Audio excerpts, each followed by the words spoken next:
Hello નમસ્કાર વિદ્યાર્થી મિત્રો, આજે આપણે વાત કરવાના છે મૂલ્યાંકન દ્વિતીય સત્ર ધોરણ 7 અને વિષય કમ્પ્યુટર પરિચય તેના સંપૂર્ણ પેપરનું સોલ્યુશન આપણે નિહાળવાના છે. તો આ વિડીયોને અંત સુધી જોવાનું ભૂલતા નહીં.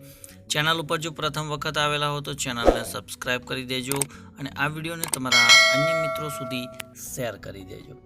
તો પ્રશ્ન એક છે કે ભાઈ કૌંસમાંથી આપેલા શબ્દોનો ઉપયોગ કરી ખાલી જગ્યા પૂરવાની છે.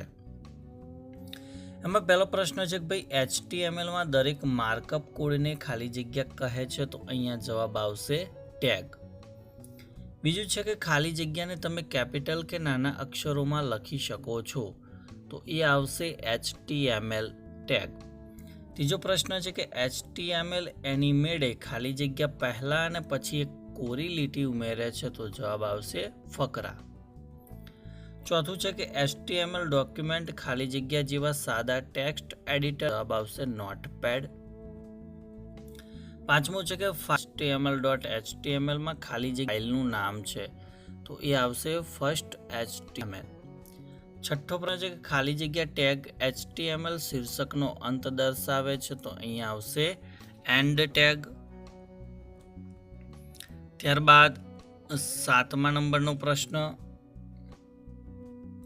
બ્રાઉઝરમાં ખાલી જગ્યા ડોક્યુમેન્ટનો પાથ દર્શાવે છે, તો એ આવશે એડ્રેસ બાર.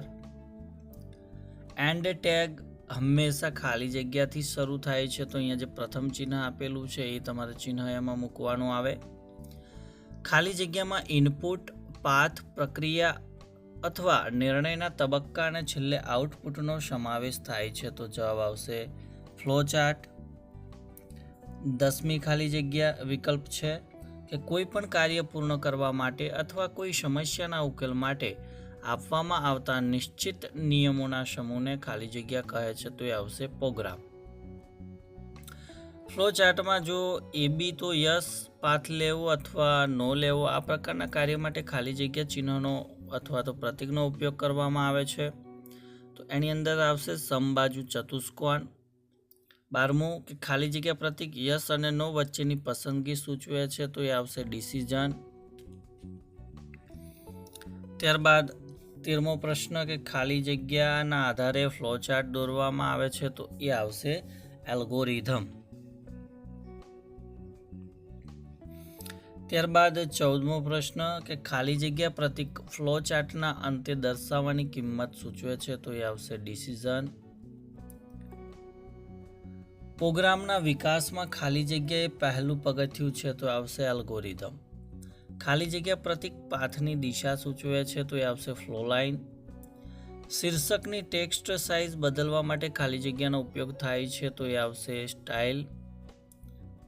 18મું છે કે HTML ડોક્યુમેન્ટ હંમેશા ખાલી જગ્યાથી શરૂ થાય છે, તો આ પ્રમાણે જે પહેલું HTML છે એ આવશે. ખાલી જગ્યા ટેગ શીર્ષકની શરૂઆત દર્શાવે છે, તો એ આવશે હેડ. HTML ડોક્યુમેન્ટમાં ખાલી જગ્યા સુધીની ટેગનો ઉપયોગ દ્વારા શીર્ષકની 6 સાઇઝ મળે છે, તો એમાં પહેલા નંબરનું છે H1 થી H6, આ એનો જવાબ રહેશે. ત્યારબાદ પ્રશ્ન નંબર 2 છે કે નામ આપો. પહેલું છે કે નોટપેડ ફાઇલનું એક્સટેન્શન કયું છે, તો ભાઈ .txt આવશે. બીજું HTML ડોક્યુમેન્ટ લખવા માટે વપરાતું ટેક્સ્ટ એડિટર કયું છે, તો એ આવશે નોટપેડ. ત્રીજું છે કે બ્રાઉઝરમાં ડોક્યુમેન્ટનું શીર્ષક દર્શાવતું ટેબ આવશે, તો એ ટાઇટલ આવશે. પણ અહીંયા જે ડોક્યુમેન્ટનું શીર્ષક દર્શાવતું ટેબ એ આવશે એક્ટિવ ટેબ. HTML ડોક્યુમેન્ટને નિહાળવા માટેનું બ્રાઉઝર એ આવશે ઇન્ટરનેટ એક્સપ્લોરર. 5મો પ્રશ્ન છે કે લખાણને બોલ્ડ શૈલીમાં દર્શાવવા માટેની ટેગ, તો અહીંયા B અને /B આવશે. ત્યારબાદ 6થો પ્રશ્ન છે કે HTML ડોક્યુમેન્ટની સામગ્રી એટલે કન્ટેન્ટ ધરાવતી ટેગ, તો અહીંયા એ બોડી આવશે, બોડી અને /બોડી વાળું.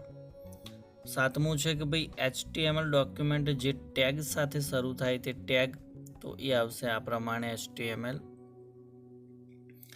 HTML માં લખાણની 3 શૈલી, તો એ બોલ્ડ છે, ઇટાલિક છે અને અંડરલાઇન છે.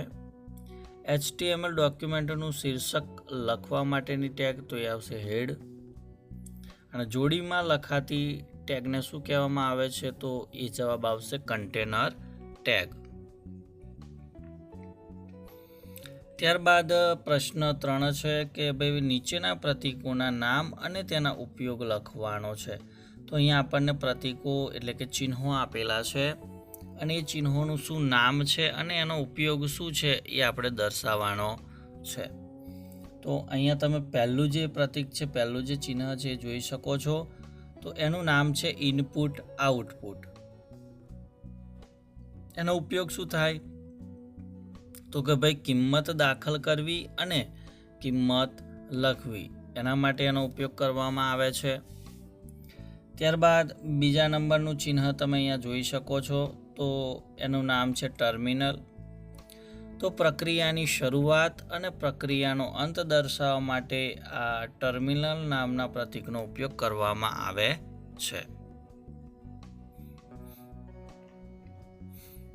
ત્યારબાદ અહીંયા ત્રીજા નંબરનું જે ચિહ્ન છે તમને ડાયમંડ આકારનું દેખાય છે. તો એનું નામ ડિસિઝન છે અને એનો ઉપયોગ શું થાય તો કે AB એટલે કે યસ પાથ લેવો અથવા તો નો પાથ લેવો. એટલે જે ડિસિઝન છે એ હા છે કે ના છે, એટલે કે યસ છે કે નો છે. એટલે કે ડિસિઝન લેવા માટે આ જે ડાયમંડ નામનું જે ચિહ્ન છે યાની કે ડિસિઝન નામનું જે ચિહ્ન છે એનો ઉપયોગ કરવામાં આવે છે. ત્યારબાદ અહીંયા તમને તીર જેવું ચિહ્ન આપેલું છે, નિશાની આપેલી છે, આકાર આપેલો દેખાય છે. એનું જે નામ છે એ છે ફ્લો લાઈન. તો ફ્લો લાઈનનો ઉપયોગ શું કરવામાં આવે છે તો ભાઈ પાથની દિશા સૂચવે છે, એટલે કે કઈ દિશાની અંદર પાથ અથવા તો પ્રક્રિયા થઈ રહી છે. ત્યારબાદ 5મા નંબરનું જે તમે અહીંયા બોક્સ જોઈ શકો છો, લંબચોરસ આપેલું છે. તો એનું જે નામ છે એ છે પ્રોસેસ. અને આ પ્રોસેસનો ઉપયોગ શું થાય તો કે ભાઈ A અને Bનો સરવાળો કરી, બરાબર, A અને Bનો સરવાળો કરી અને Cમાં પરિણામ સ્ટોર કરવું. તો એ જે કામ છે એ પ્રોસેસનું છે. તો મિત્રો દ્વિતીય સત્રાંત પરીક્ષા અને એમાં કોમ્પ્યુટરનું જે પેપર હતું તેનું સંપૂર્ણ સોલ્યુશન આપણા વિડીયોની અંદર નિહાળ્યું. તો ચોક્કસથી આ વિડીયો તમને ગમ્યો હશે તો વિડીયોને લાઇક કરી દેજો, શેર કરી દેજો અને ચેનલ ઉપર જો પ્રથમ વખત આવેલા હો તો ચેનલને સબસ્ક્રાઈબ કરી બાજુમાં આપેલ બેલને પ્રેસ કરી દેજો, જેથી આવનાર તમામ નવા વિડીયોની નોટિફિકેશન સૌપ્રથમ તમારા સુધી પહોંચતી રહે. Thank you. આભાર.